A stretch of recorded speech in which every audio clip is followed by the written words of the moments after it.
What's up, guys? We are back with another Marvel Legends review, taking a look at a figure that, well, it's not a comic book character. I guess technically it's an MCU character if you want to make the stretch, but we're taking a look at the man himself. We're taking a look at the Stan Lee figure that we have been waiting for, well, a long time at this point. He was originally supposed to be a Build-A-Figure, and then that kind of fell by the wayside for licensing issues, I suppose. But then they gave us this more deluxe, frankly, single-packed figure, which I am really excited about. I've really been looking forward to get my hands on this. So we've got him here in a slightly larger format box than usual. You've got the figure there in the window with Stan Lee's signature there plastered on the front. You've got the Excelsior running up the sides of the package, and then the back of the box has a shot of the figure, as well as the Avengers poster, because this is supposed to be his look and his cameo from that movie. So let's do it. Let's pull him out and take a look. And here he is out of the package, our Stan Lee figure. So this guy is a little different, a little bit special almost in some ways, just because of what it is. It's a Stan Lee figure, so it obviously has a little bit more importance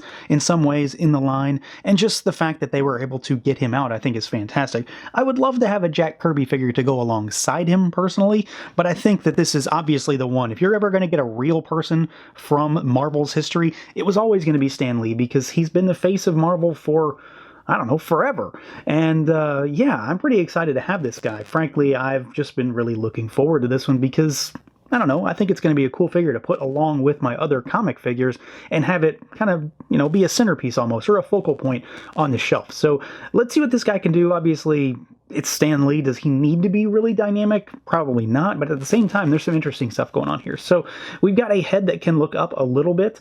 He can look down pretty good. You can, of course, rotate all the way around. He does have a little tilt, so he's got a little attitude.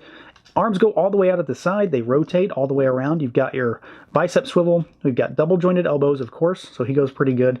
Better than 90. You've got hinges and rotation at the wrists. He's got an ab crunch. I thought it was a cut at first, just based on how it looks, but it's an actual crunch. So he goes forwards, and then he goes backwards, and then you've got a waist swivel there. Legs go out at the hips. They kick forward 90 degrees, back only slightly, almost non-existent really. Thigh cut, double jointed knees, pretty good, but not the greatest. Then again, it's Stan Lee.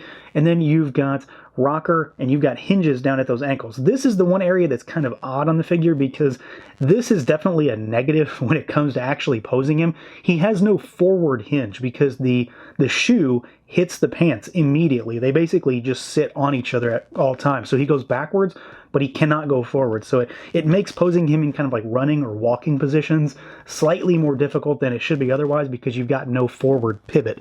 Otherwise, though, he moves surprisingly well. There's nothing really getting in the way of this guy except for those ankles.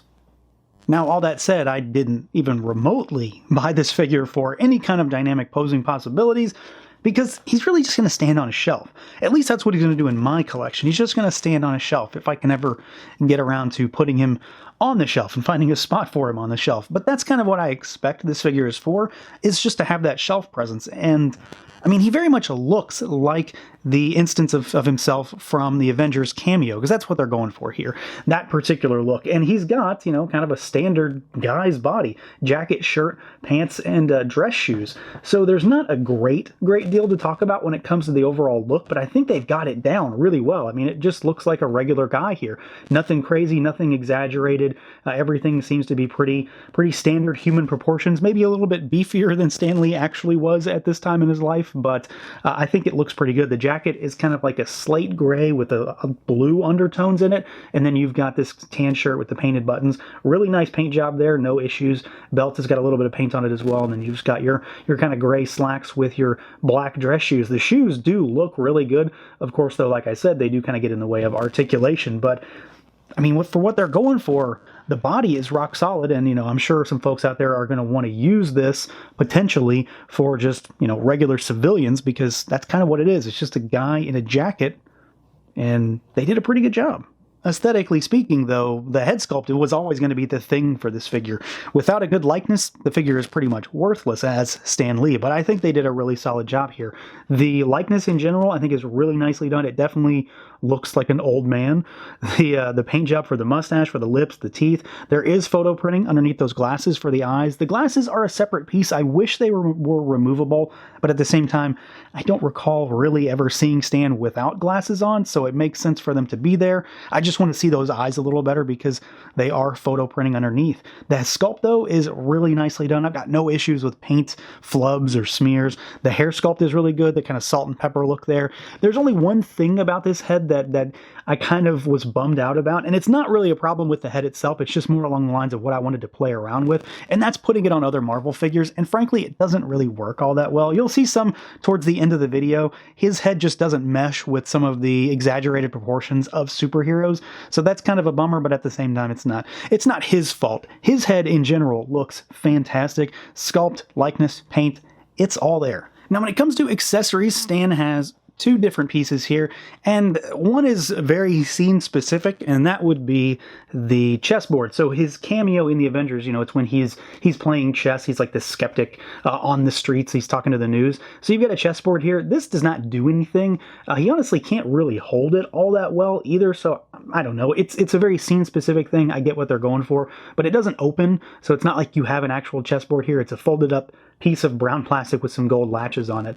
It looks the part. I don't think I need it. You might be able to do something fun with it, but you've got a brown plastic slab really if you want it. The big thing, the important thing here is the shield that he comes with. And of course, I'm sure there's plenty of people out there that are going to make the argument that Stan Lee did not create Captain America, so why in the hell does he have a Captain America shield with his name on it? Well, I don't know why they did this, but it does look pretty cool, and let's be honest, Cap is one of the flagship characters for Marvel. Stan is the flagship person for Marvel, and it kind of makes sense that they would marry the two here, and I really do like this shield. Stan Lee has a very intense and specific signature, and I think it's duplicated really nicely here. There are a few instances where some of the line work kind of bleeds into the edging on the shield, but this thing's really nicely done. And of course, you can slip it on over his arm there, and it'll sit in place, and you can have him holding his shield while he's got his name plastered in front of you going the correct orientation. So it does look really cool. Is it maybe the most appropriate accessory for him? I'm not too sure, but I think it's cool and it works really well here. So yeah, at the end of the day, this figure is pretty much exactly what I wanted it to be. It is definitely its own thing. It's not a comic figure. It's not a movie figure. Definitely is a movie instance type of thing, but let's be real. It's just Stan Lee in figure form. I'm really glad that we were able to get this figure because, I don't know, it does seem a little bit special just to be able to commemorate him and what he did for Marvel.